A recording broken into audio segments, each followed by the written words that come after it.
by Daniel Jafferis. He's a professor here at Harvard University, currently on sabbatical at the IAS. So Daniel started his PhD at Harvard at the age of 18, and he discovered numerous important ideas in theoretical high energy physics. So he found the first holographic dual of a setup in M theory. He studied and formulated the F theorem for three-dimensional superconformal field theories. And more recently, he's proposed a model of a traversal wormhole, which is sort of holographically dual to quantum teleportation. And today, he's going to tell us about counting bags of gold. Okay, thank you for the nice introduction. It's a pleasure to be over here. I am a faculty here at Harvard, president of the physics department, but I've been on sabbatical the past year, so it's nice to also have an opportunity to visit my own office. So come by and talk to all of you. So it's nice to be here, and it's the Black Hole Initiative looks like a beautiful space up here that I should come and visit more when I'm back from sabbatical. So thanks for the invitation. So I'm going to tell you about some work in progress with Roy Herrera, Sarah Holbach, and Pushkal Shrivastava, some of my students and postdocs. Roy actually is an undergraduate, very talented. Maybe some of you might have known him in classes. And so I'm going to tell you something about black hole entropy. Of course, it's an old topic, but from a somewhat different perspective than maybe we used to think about it. Let me start by reminding you about the black hole information problem. Is sort of one of the motivating questions in quantum gravity for a long time. In a way, sort of the original formulation, we could say it's a quantum information that falls behind a black hole horizon. It doesn't seem like it can escape because of relativistic causality. Okay. And after the black hole completely evaporates, it's gone, unless there's a remnant.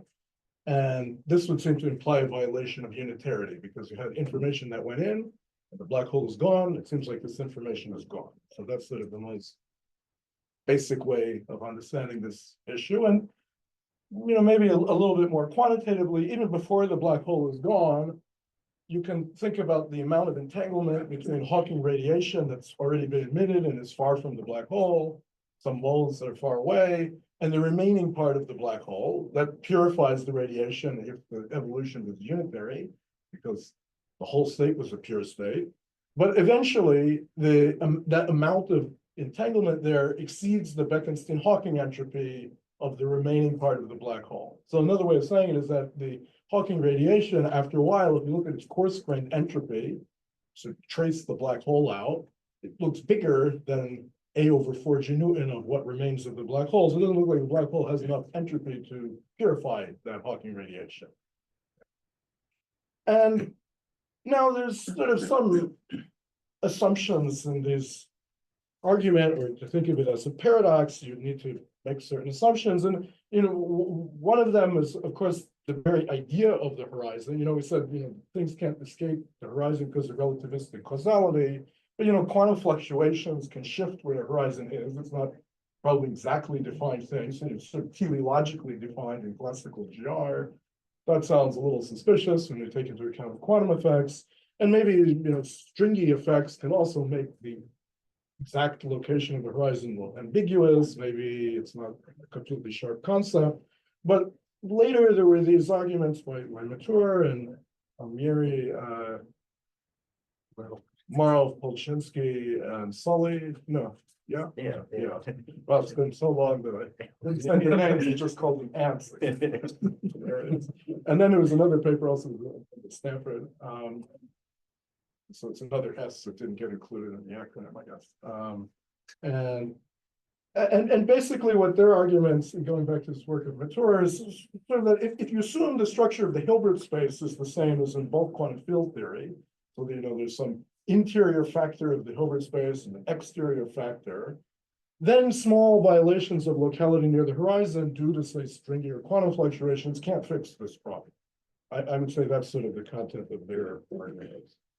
But Now we think that it's this first sentence which is wrong. It's the structure of the Hilbert space in gravity is very different than in bulk Q of T.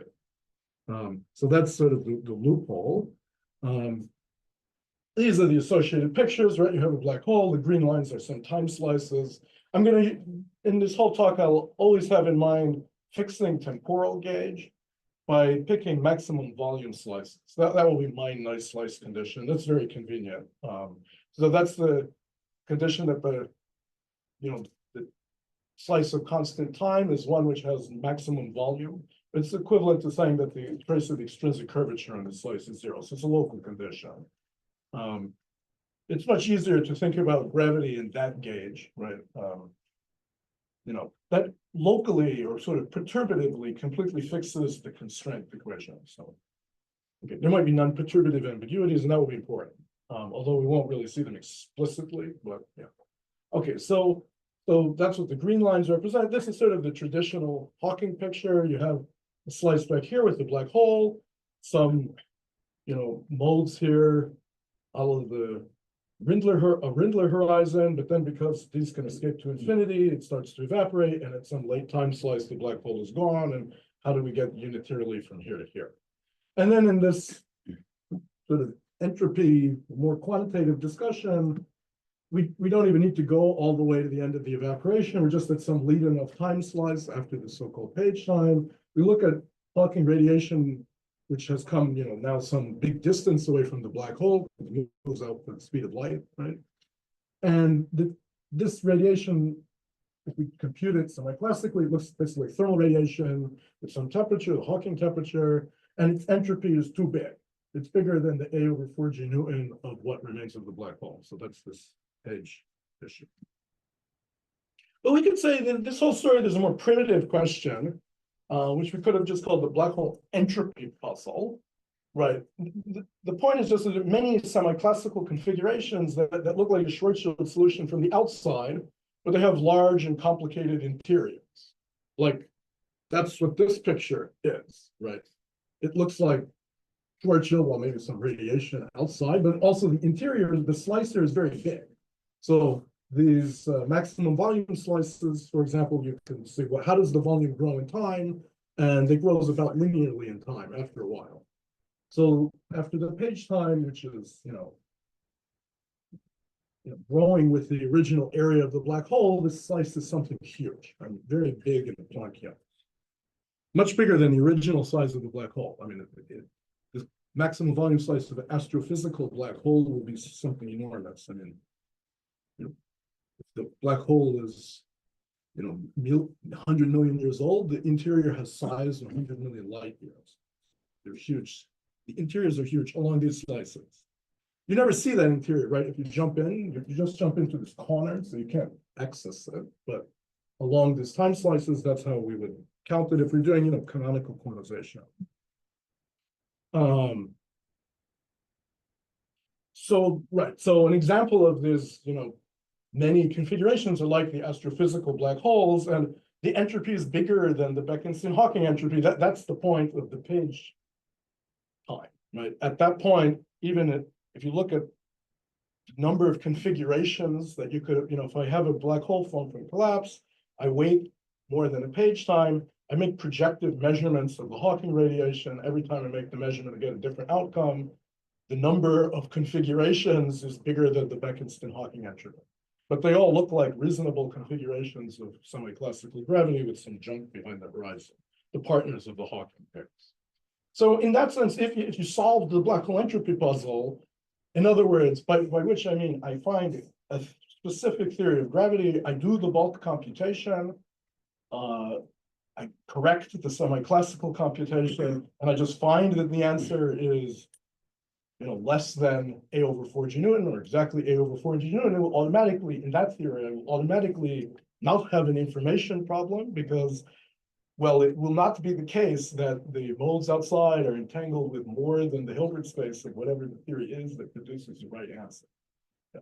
I would say you haven't solved the information problem at that point because you still haven't explained how you get all the information out without having very large violations of semi-classical gravity on scales that we already should have observed. I guess what I mean is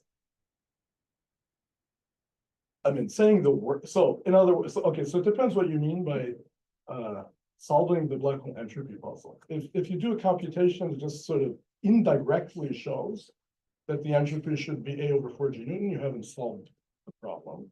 But if I did a Lorentzian bulk computation whose output was that number, then it will also solve, I mean, that theory will have solved the problem because you will be able to see explicitly that there aren't, you know, in that theory, there must also be the mechanism, right? I mean, in other words, in other words, I'm imagining we sort of look at the semi-classical evolution of the state. At some late time, we get a pure state.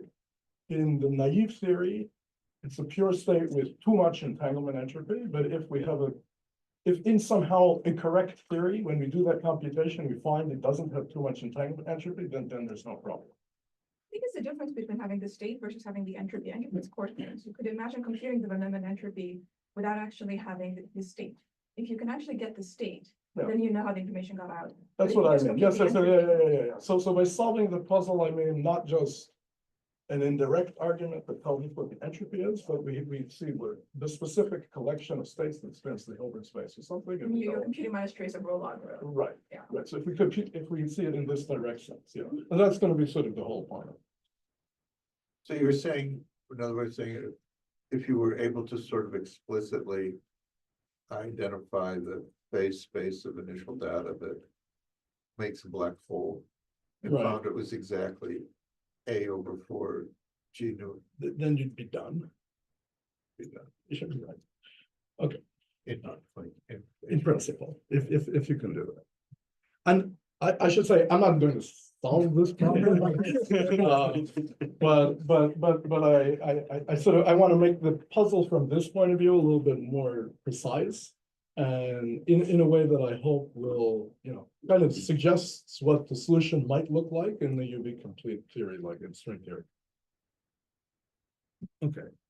Now, just to kind of connect this to something that people often thought about from long ago, sort of a classic way of producing many semi-classical black hole microstates. That's how we should think of these things, right?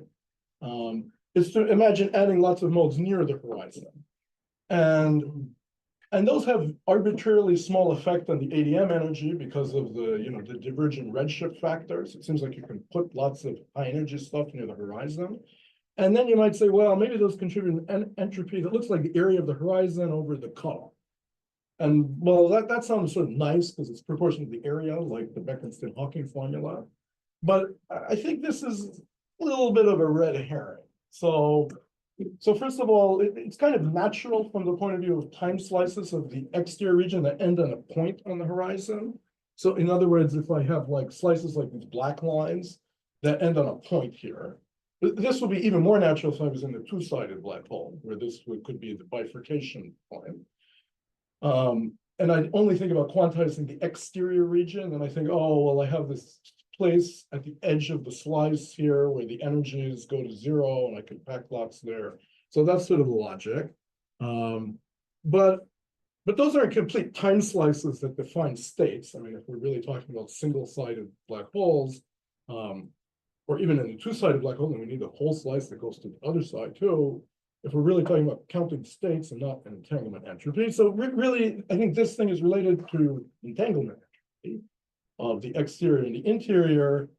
And that's like really only precisely defined in this way of thinking about it in Q of T, like bulk Q of T, not really in gravity.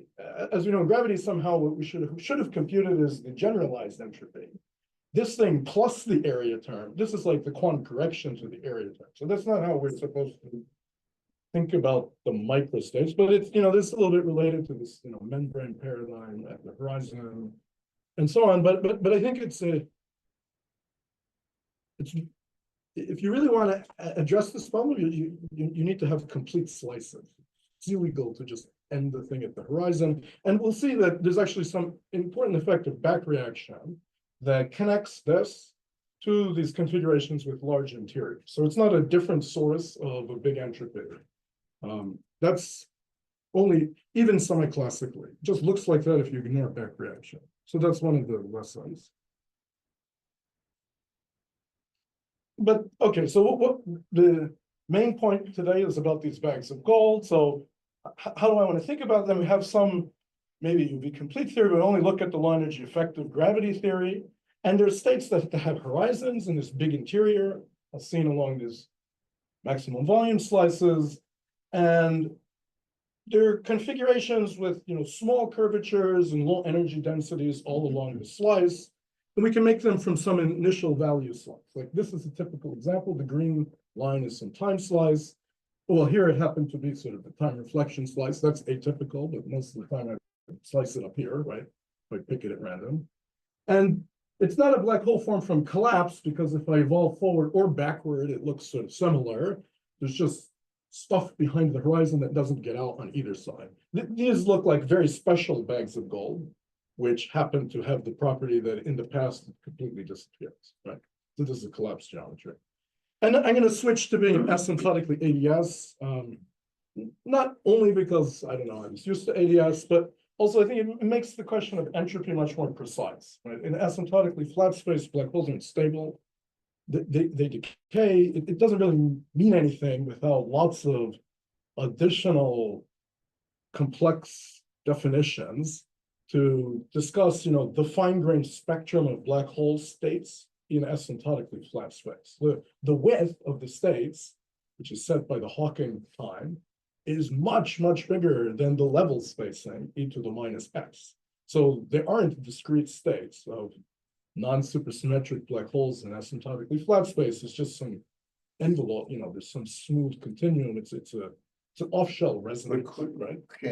Could we ask the question for supersymmetric RN black holes? Yes, I think the whole story is rather different in the supersymmetric case. I'll mention it in a minute, so maybe I'll come back to that. But if we're talking about finite temperature black holes, it's very different.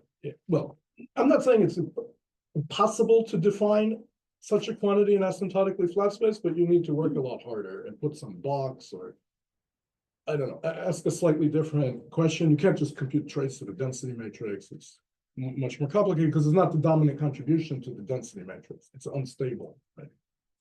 Okay, so that's why we'll live in ADS. And the goal is really to just sharpen the counting of these bags of gold.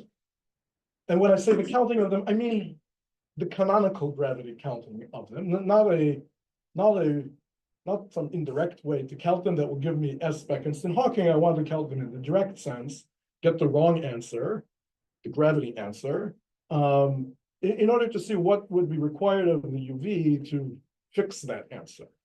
Okay, so that's sort of the logic. Now, I mean, a lot of the motivation for doing this comes because it now seems, because by these indirect logics, that the answer should come out right. Right, that's not totally obvious. I think sometimes in the past, people said, well, maybe you just don't count the configurations once they have horizons. You don't use the semi-classical logic to count the entropy of the interior. You don't care about bags of gold. You throw them away somehow, but by hand, I guess. And then you just put the Bekenstein-Hawking entropy as the answer or something. I think that's very unsatisfactory. I mean, but also it's kind of the origin of the Hawking paradox, because, if we're going to take semi-classical gravity seriously in the interior to talk about the Hawking process, then we should also have taken it seriously to count the states. And we already have a problem with too many states, more primitive problem in that sense. Now, why do we even believe the Bekenstein-Hawking formula, right? I mean, maybe just the entropy is just infinite, right? There's a continuum once you get above the black hole threshold. That's what happens in these UV complete toy models, like JT gravity that I'll discuss in a little bit. It just have a continuous spectrum above the black hole threshold.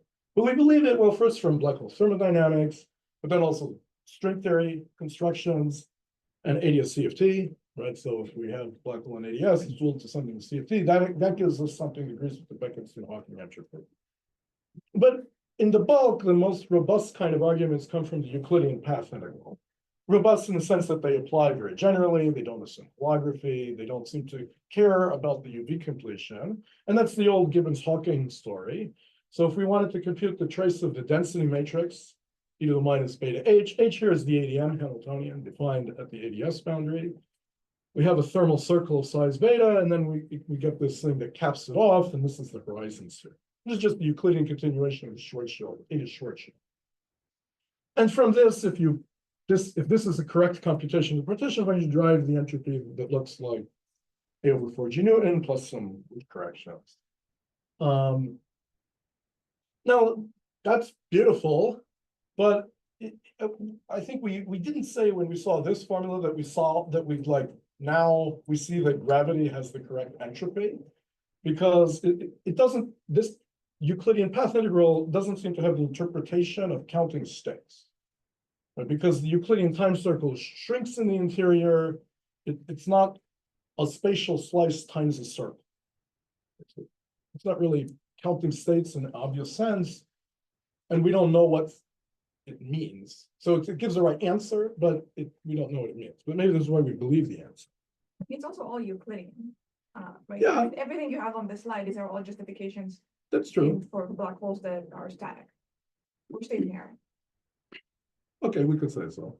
Yeah, but then if we want to justify in the context of an evaporating black hole, Yeah, we better okay. have a non-static understanding of Bekenstein-Hawking, which we don't. Yeah, okay, but well, I mean, there's two different things we can mean by static. We can mean whether it looks sort of approximately static in the or exactly static.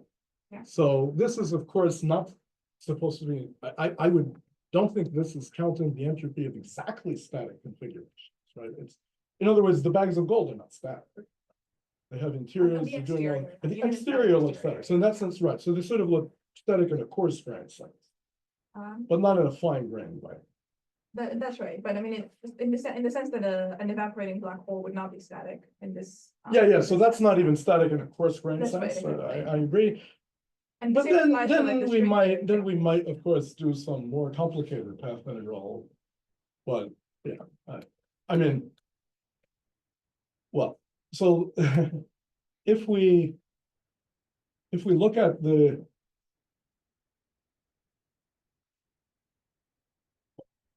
I think this kind of Euclidean computation you should think of as being the upward bound on the entropy.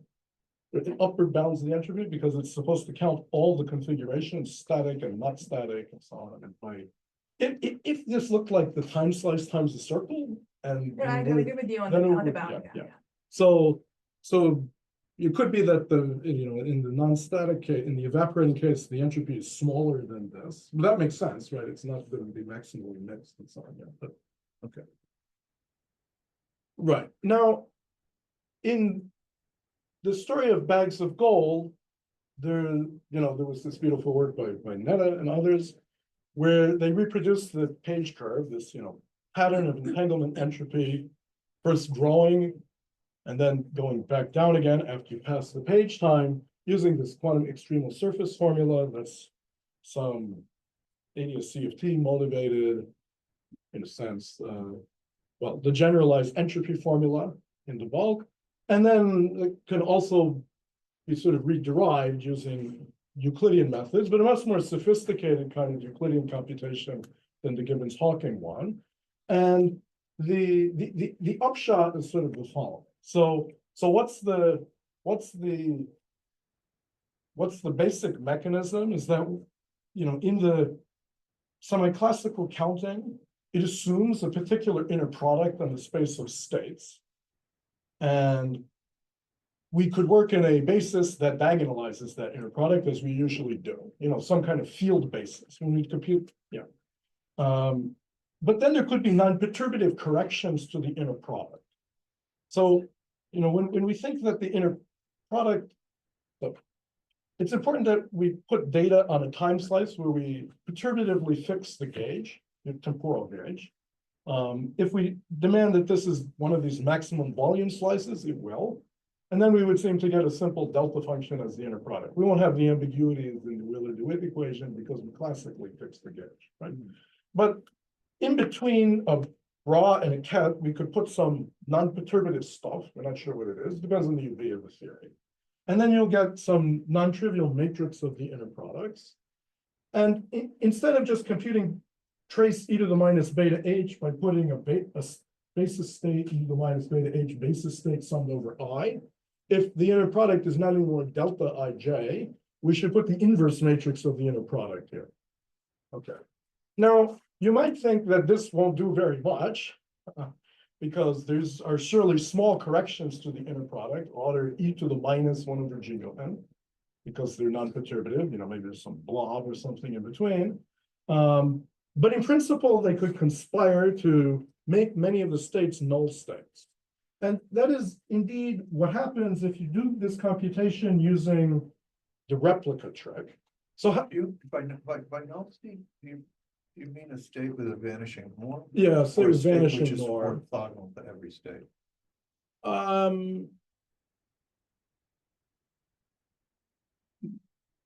Well, it both has vanishing, I think these are null states in both senses. So it They has have to, vanishing norm, and is it orthogonal to every other state? yes. So the rank of the Hilbert space gets reduced.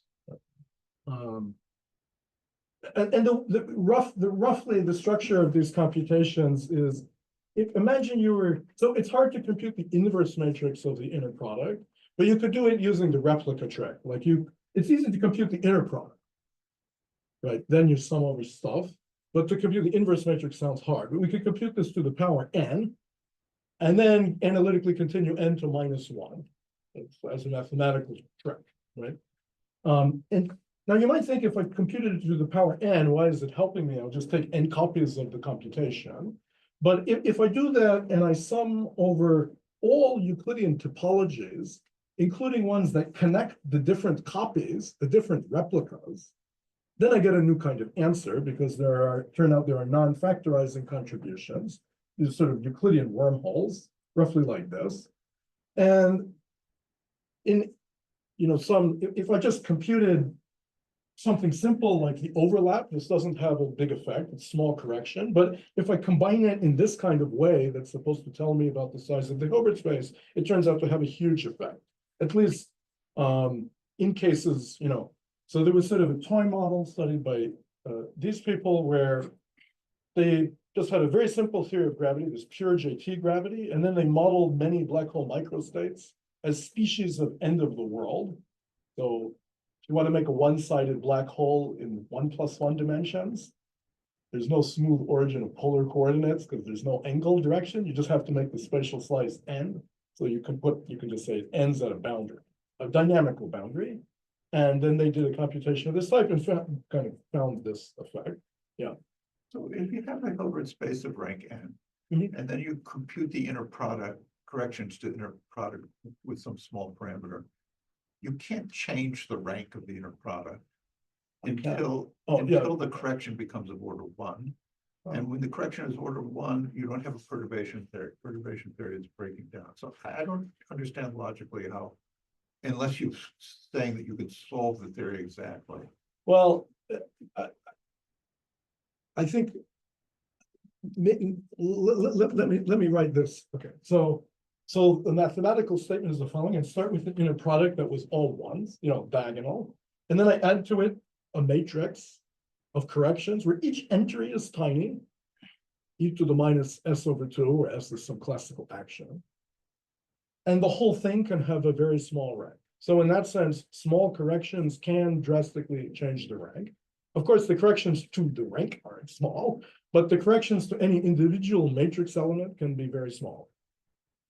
So you don't see any violation of But you have order e perturbativity. to the s of them. So Right, because there were many microscopes. so perturbation theory is certainly breaking down.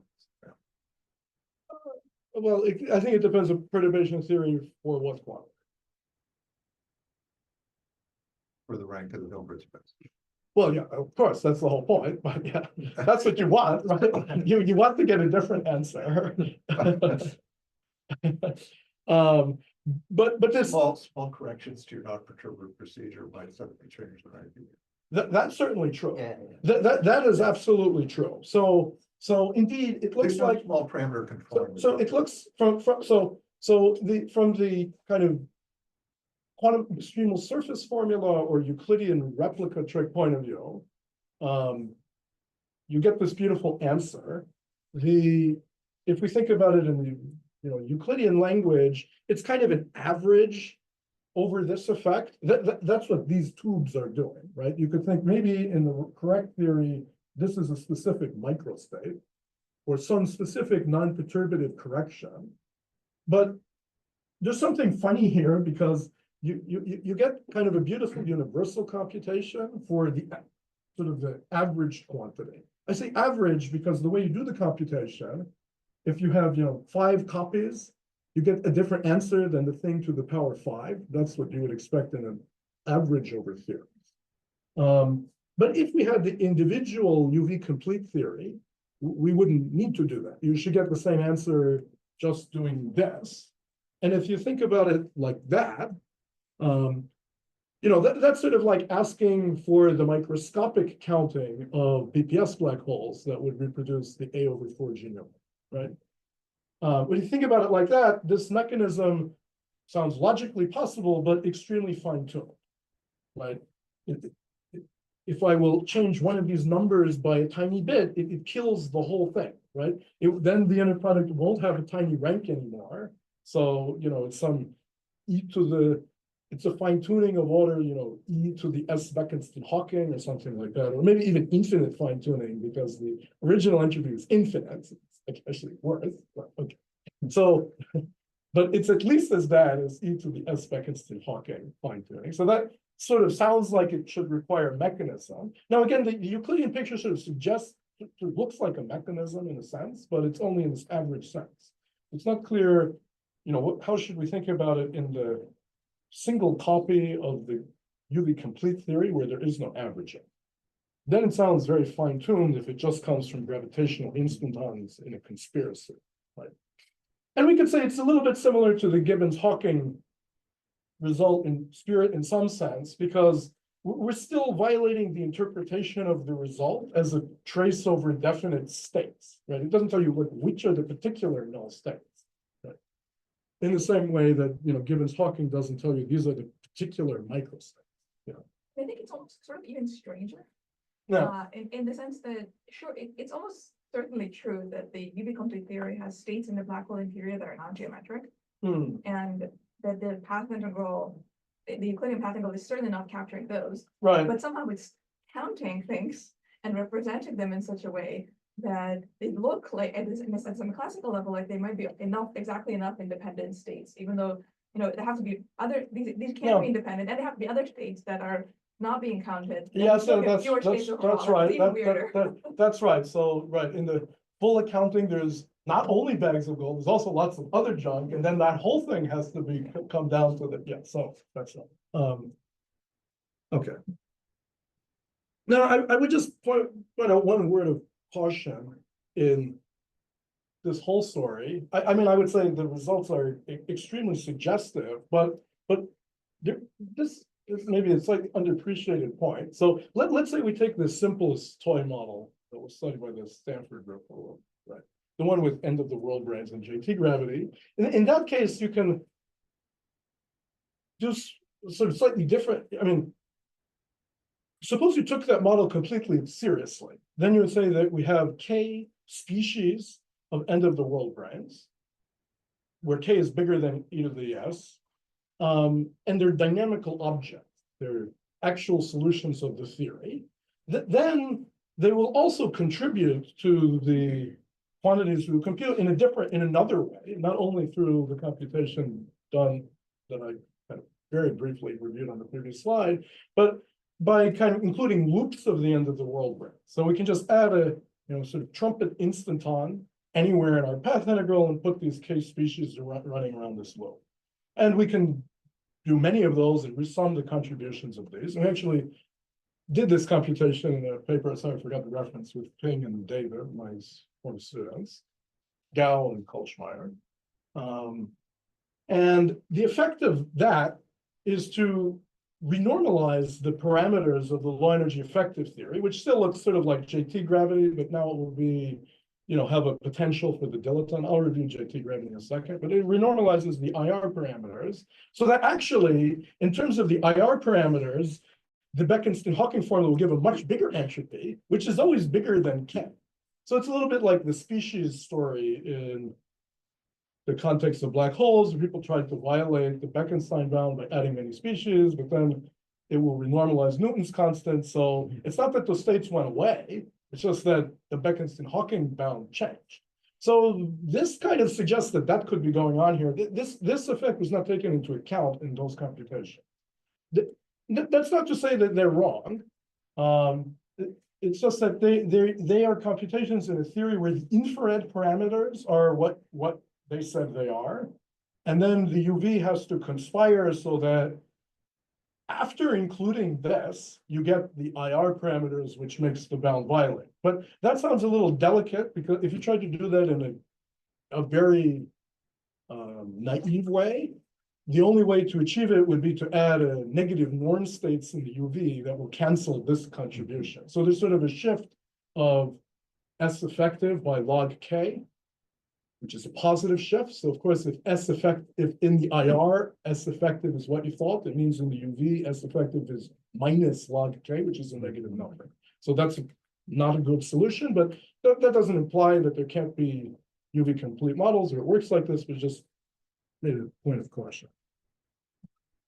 And, Andy asked about supersymmetric black holes. I mean, I should say, you should contrast this story with at least the usual way we thought about BPS black holes. It's kind of the opposite, in the sense that for, the low energy effective theory, let's say, n=2 for the supergravity, there was too few solutions to account for the Bekenstein-Hawking entropy. It looked like a unique solution, right? It's fixed by the symmetries, especially time translation invariance, which has to be true exactly for BPS states, not just in a coarse-grained sense, but exactly. But it might not be unique inside the horizon, right? Well, yeah, but if we worked in, say, for the n=2 supergravity, then there is no configuration. There is no one-sided configuration, actually. There's sort of only the two-sided black hole.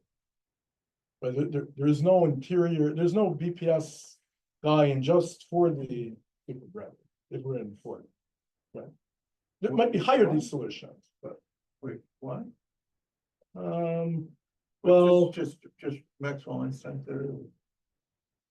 well, outside the horizon has to look exactly like the extremal black hole. And then that doesn't continue to something with a closed interior. It looks like the continuation is the maximal extended solution. As long as you demand it has the symmetry everywhere, right? If it's going to be BPS, it has to have the symmetry anywhere, and then you're doing to get the, the maximally symmetric Weisner-Nordstrom solution. It's different in the higher D theory. There's like fuzz. Well, I was going to mention it. But there has been this very interesting work. We had a couple of beautiful seminars here by Unger about making exactly extreme black holes. Okay. And it used to be believed that, I'm not sure it used to be believed, they say it used to be believed, but it used to be believed that you couldn't make them. And then they proved, these are mathematicians, they proved that that you can. Okay, interesting. Yeah, maybe you should. I'm not familiar with this, so you should. Yeah, maybe I can comment. You can tell me more later. One of the authors of the Sorry. So, I mean, what you can do is that the exterior becomes isometric to extreme and isomorphism, but not globally in the interior. Right. But does it have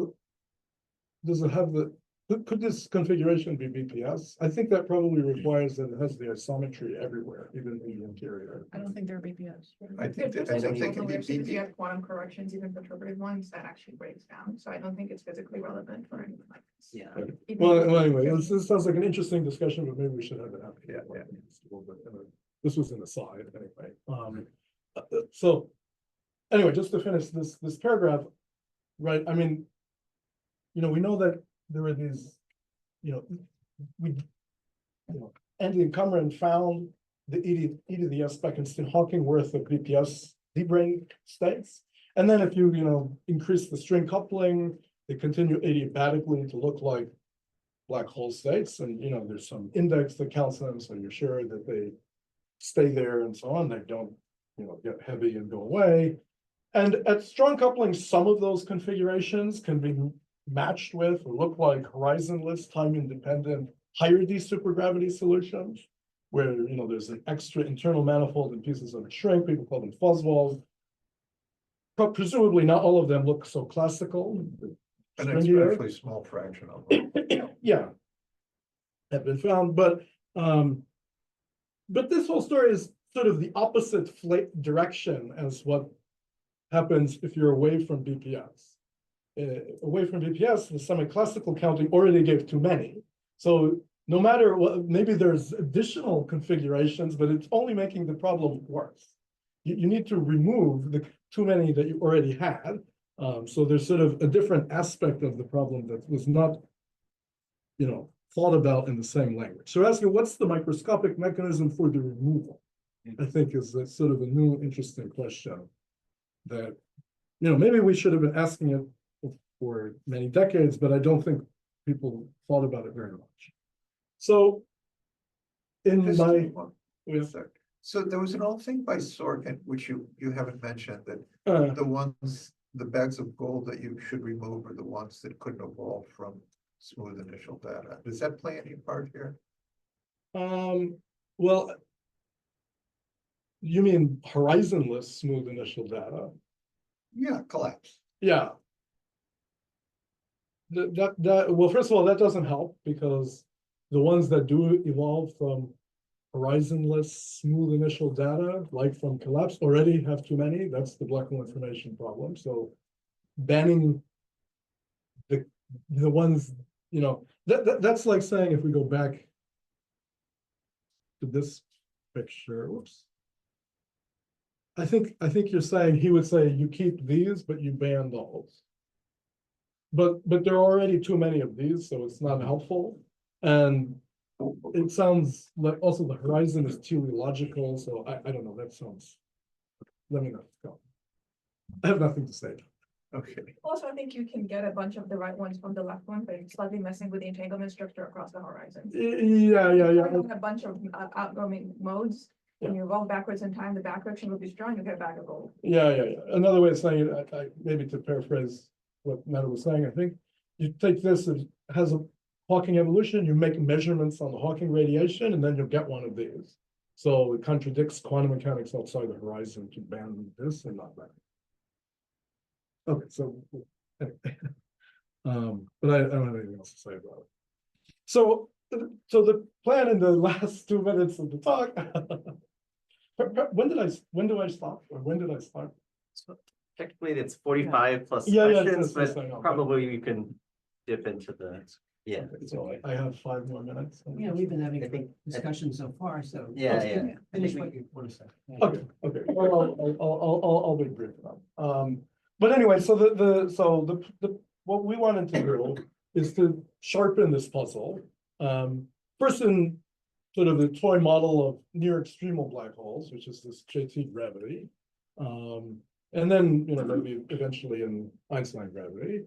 But with the idea of just sort of setting up a computation that would compute the too many states. We want to do the computation, give the wrong answer a little bit more precisely.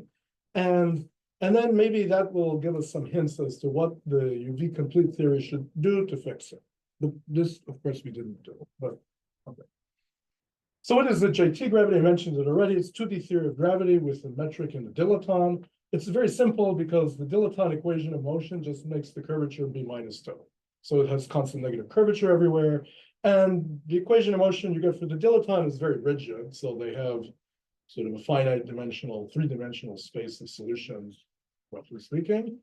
And then we can couple this theory to matter. Now it's much richer. But if we minimally couple it, the matter only talks to the metric, then there's no back reaction of the matter on the metric because this equation is still in force, but there's a back reaction of the matter on the dilaton. So for example, the Gauss law is the gravitational field basically is the derivative of the dilaton. Okay, so that will be affected by the matter, but the metric stays simple. That makes it very easy to analyze. And this here is not just a totally arbitrary toy model, but it would appear in the context of non-BPS near extremal black holes. This term, I didn't mention this, and this term is just topological term, like the Euler density. Oh, sorry, I meant Sorry, there's an R. R, I missed yeah. the R, yeah. It was supposed to be an R here. So that's the Euler density. And if you look at, if we take phi 0 plus phi, you could interpret that as if I had a near extremal black hole, which had some internal horizon sphere, then in fluctuations around extremality, we get an action like this where phi 0 plus phi is the volume of that horizon sphere. So that's the place where it naturally arises, but it's only, that will only be valid in some, narrow linear regime of parameters where you can linearize the full potential. The full thing would have a more complicated potential, which is a function of phi, not just length. And then there'll be other fields, all the non-spherical modes and so on. So this is kind of a truncation and a simplification, but it makes analysis easier. And then, as I said, in this theory, if you want to have one-sided black holes, you need to have a way to end the 1D space. So we just declare that there's some end of the world boundary. And with a very simple action where it just has some tension or mass, right? Because it's 0 plus 1 dimensional. You could think of this thing as modeling the smooth origin of polar coordinates in the higher dimensional theory, although, of course, in order to reach the smooth origin of polar coordinates, the horizon sphere would have to shrink to 0 size, and then you would be outside the domain of validity of this linear in phi approximation, but whatever, it's just a toy model. You could also think of it. Sorry, are there other boundary terms besides this end of the world brain, like the usual Gibbons-Hawking? Yeah. Okay. Usual Gibbons-Hawking term, and then there's a term in the ADS boundary. I just wanted to highlight the kind of internal ingredients. You could also think of this as sort of modeling a microstate of some UV complete theory, right? Maybe there's a fuzzball, maybe there's a D-brane. It looks sort of like a D-brane, it's the end of the world. So, okay. And in this theory, it's very simple to canonically quantize. With Dan Harlow, we studied the two-sided black hole, even without this end of the world brane. And we got a Liouville quantum mechanics. But if you do the same analysis, which you did in this paper with Ping and David, in the presence of end of the world brane, the end of the world brane moves along time like geodesics, just like a massive particle. And you can think of the space as living as a kind of cutout of global ADS2. The end of the world brane would go like that. But then the ADS boundary is determined by the ADS boundary condition. Actually, sorry, I didn't write it, but it fixes the dilaton to be at some specific big value. And that makes sense from the point of view of this hierarchy embedding. It's fixing the size of the angular sphere. And therefore, from the point of view of a cutout of global ADS2, the location of the ADS boundary is dynamical, depends on the dilaton profile, and that's sort of where all the back reaction is. So it's really, the gravity part is really just the theory of the location of this boundary point, which can be rewritten as a Schwarzschild sum. I don't want to go in that direction. And without matter, it's very simple to study this theory. And sort of canonically, we can make one phase space variable, which is the length of this geodesic line. Since we're in 1 plus 1 dimensions, maximum volume slice means geodesic. And of course, the geodesic is sort of has an IR infinity if we take the scaling limit where we go to an ADS boundary infinite distance, but we take the usual ADS regularization. So this is really a regularized length. And then we can look at how this length behaves in time. So this is the phase space is parameterized by L and L dot. And it has a very simple Hamiltonian that just looks like a Morse potential quantum mechanics. This is what you have in the two-sided black hole without an end of the world brane. This is similar. If the tension is positive, then the energies are always greater than 0. There are no time-independent or static configurations. They all look like this. The end of the world brane is always behind the horizon. The length gets very long in the past. It reaches some minimum, and then it grows again. It's like it bounces off this potential. If you had a negative tension end of the world brane, then you have a local minimum of the potential, and you can have a time-independent naked configuration, but that's not what we're interested in. What's the reason for the 2 versus no 2 in the 2 exponentials? Is it like, is it physical or just a result of doing the calculation? That's sort of the result of the calculation. Okay. I don't have a good answer. But then we wanted to study the theory of matter, and that's also straightforward. You can, a simple way to treat matter is just think of it as adding a bunch of particles, like you had bowling balls on top of it and find the phase space with particles. And they'll also move along time like geodesics if they're minimally coupled, again, in the sense that they only couple to the metric and not the dilettante. And then you can, compute how their back reaction works, and that's sort of the main computation we did in this paper that will appear. And they give rise to a back reaction because they shift the dilettante profile. At the location of this particle, there's a jump discontinuity in the derivative of the dilettante, and that can push the black boundary relative to the interior stuff. Or maybe we say it moves the interior relative to the ADS. Depends where you think you live, right? And it's nice to parameterize these solutions in terms of the teleologically defined minimum length. So after you add particles, you get something more complicated, but you can still find the time when the length of the green line is at a minimum, and we call that L-min. And you can compute how that changes if I start adding some massive particle with the rest mass m, and you get expressions like this in terms of some parameterization of the particle geodesic. It should be labeled by two parameters. This theta is sort of an overall time shift, and R is roughly the boost factor of this particle. But it's they live on this geodesic equation. I don't expect you to get much from the formula, but one can solve this theory completely. And then we can return to some of the questions that I motivated this story with. So first of all, what about these big entropy that you might think comes from adding a lot of heavy particles or high energy particles, very fast particles near the horizon? So it's true that the ADM energy vanishes in the limit that I put the very high momentum particles near the horizon, but the back reaction actually doesn't vanish in this limit.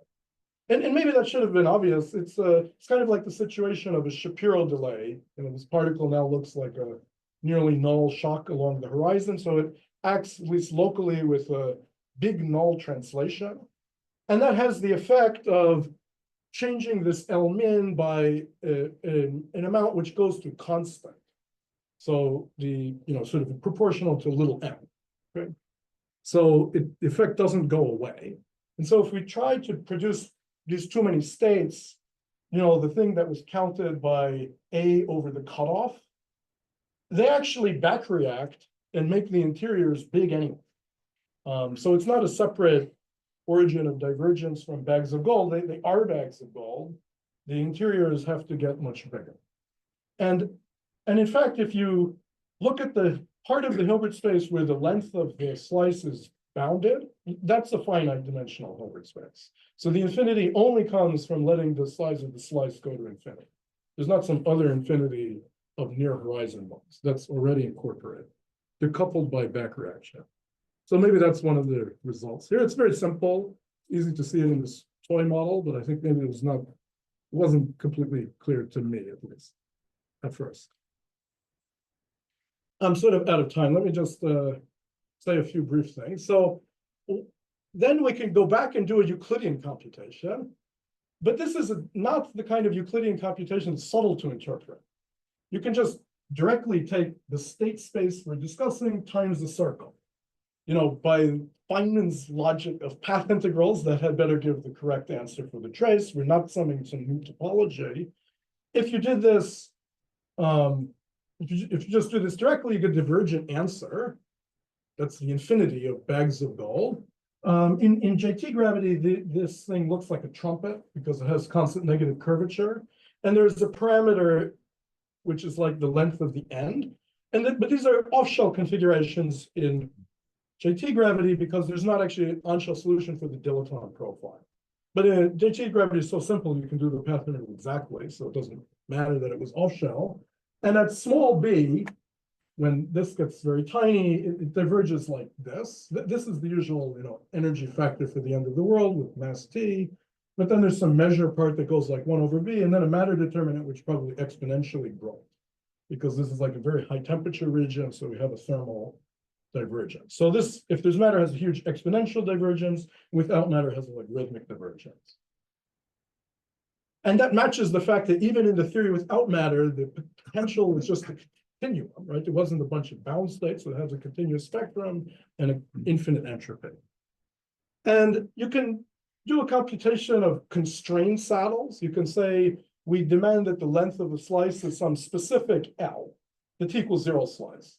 Now we don't solve the dilettante equation of motion along that slice. It has a source because we put a constraint. Then you do find unshell solutions.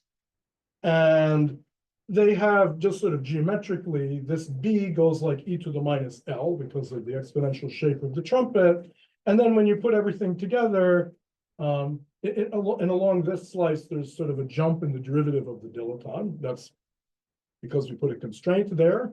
And so then the constraint Z has some double exponential dependence on this length. Okay. So that's the answer. I'll come back to whether that agrees with the Lorentzian counting in a second. I just want to try to wrap up. That was sort of the main point of what we're going to do in this paper, but I think the hope is that maybe this picture can tell us something about what the mechanism, the microscopic mechanism for the fine-tuned production of null states, if you like, should be. And so in this Euclidean picture, the divergence is associated to this length B shrinking. So it looks a little UV, right? Get some small size. And if we're in something like string theory, there are extended objects that can wrap this circle. And in general, the mass of, say, winding strings actually goes to 0 at a finite value of B. Before you hit B equals 0, and then it becomes tachyonic. So it sounds like it might be that if you embed this computation in string theory, this Euclidean count, which again is, Euclidean count is just like directly doing the path integral. So it should have a state counting interpretation. It looks like it's an extension on the top of the total effective potential of the whole theory. And you want to condense something, this winding mode, whatever they mean. So maybe thinking about that is sort of the place where we should find the microscopic count of null states. So we're sort of, yeah. And I mean, this is exactly the Hagedorn phenomenon in string theory. It's because, so you might think that string theory will make this problem much worse because the number of states grows very rapidly at high energy, grows exponentially with energy. But that means that the thermal partition function goes, like e to the minus BE times e to the E times the constant that we could call BH. And so therefore, therefore there is a pole when B equals BH. So it has a structure like this. It actually diverges at the finite B. That's this Hagedorn phenomenon. But having a pole like that is what you would expect if I had a flat direction appearing in the effective potential. That's this winding string. So it's hard to put all of these ingredients together because the computation of this trumpet was, a constrained saddle or off shell without the constraint. We don't really know how to put this kind of constraint in string theory. It's not at all obvious how to interpret this winding tachyon condensation in terms of some specific pattern of corrections to the inner product that lead to null states, but it seems that it should be closely related. And in some string models, if you condense these winding tachyons, you get the configuration. It's actually equivalent to the Gibbons-Hawking side. So it seems like maybe it should know the right answer, but we don't know how. But I hope that by setting up the problem like this, we might get closer to the solution. One other comment, you might be surprised by the doubly exponential behavior of the partition function, of the fact that the entropy looks like it goes like e to the L. But this actually makes sense because if you look at, say, the Hawking process, you can model that in the same very simple toy model of just putting some excitations on top of the JT background. And then a typical thermal, so you will get, what does the interior look like, right? After some amount of Hawking evolution, it looks like this L-min parameter grows by a logarithmic amount. That comes directly from this equation for the back reaction on L-min. So So a slice at time t, it's big, it has length t. But if you back evolved it without the Hawking radiation, it would have a very small L min because it formed from collapse, let's say, or it was just a simple black hole at the beginning. But now when I put these Hawking pairs on top of it, let's say I made a projective measurement of the external partners and I get some specific classical arrangement of the Hawking particles. Now when I evolve it back, it will not have such a small L min. It will have one which is a bit bigger, but only logarithmically bigger. But then the entropy grows exponentially in L min, and so exponential of the logarithm is the power law, which can match with the correct, the entropy of the external radiation. So it seems that it's probably the case that if you trace the external radiation, then the interior state looks like a typical thermal state of the matter in this bag of gold type interior with the minimum size grown logarithmically at a snapshot at the later time t, where now it's much bigger, but yeah. So that would be consistent with the entropy of the radiation, and there's no puzzle about the exponential. And well, we also started to study this question in Schwarzschild, like in 4D Einstein gravity. There it's too complicated to do a direct canonical analysis. You can just find all the states in the same way as in the toy model, but you can still do this Euclidean constrained saddle computation. And it actually looks pretty simple because away from the time slice that you impose the constraint, Birkhoff's theorem tells you that the solution has to look like just the usual thermal ADS. But the non-trivial thing is the cutout. You kind of identify it across the cutout surface where you impose this constraint. And it might be that in that case, we need to take into account the back reaction of matter fluctuations in order to properly match with the Lorentzian counting. So we're still working on that, but the JT toy model, sort of everything, you can sort of see all the pieces, and hopefully this sort of sets up this question of what's the microscopic mechanism of it better. So anyway, the point is we can precisely compute the entropy of bags of gold in semi-classical gravity. This effect of modes near the horizon is not something different. It leads to a big back reaction, and they have large interiors, and it's part of the story of bags of gold. And the picture suggests that there could be some microscopic stringy mechanism behind, what looked like a fine-tuning thing to produce these null states that will agree with the sort of sum over topology type of Euclidean path integral computation. So this is, of course, for the future, but I think maybe studying this problem more carefully could help us get that. So thanks.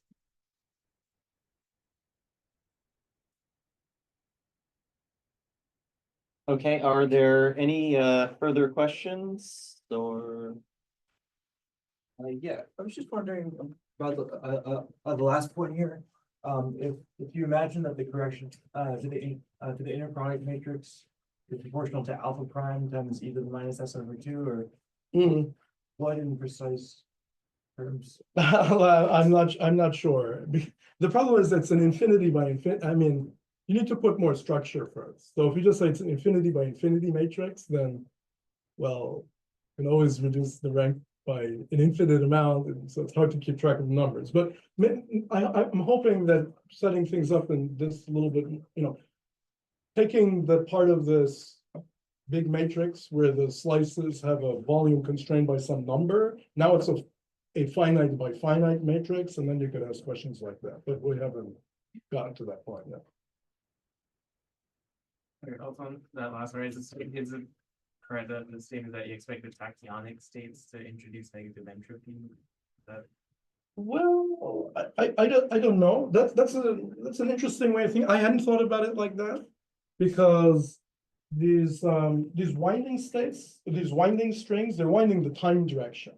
They're winding Euclidean time direction. So it's not so obvious what's the Lorentzian meaning of them. It doesn't sound like, at least not in any obvious way, that there's a tachyonic or negative norm state in the Lorentzian Hilbert space. I don't think so. It has somehow a more subtle interpretation. That's one of the things that we need to understand. Okay, if there are no other questions, let's thank the speaker again. And now we have lunch. Yes. Excellent.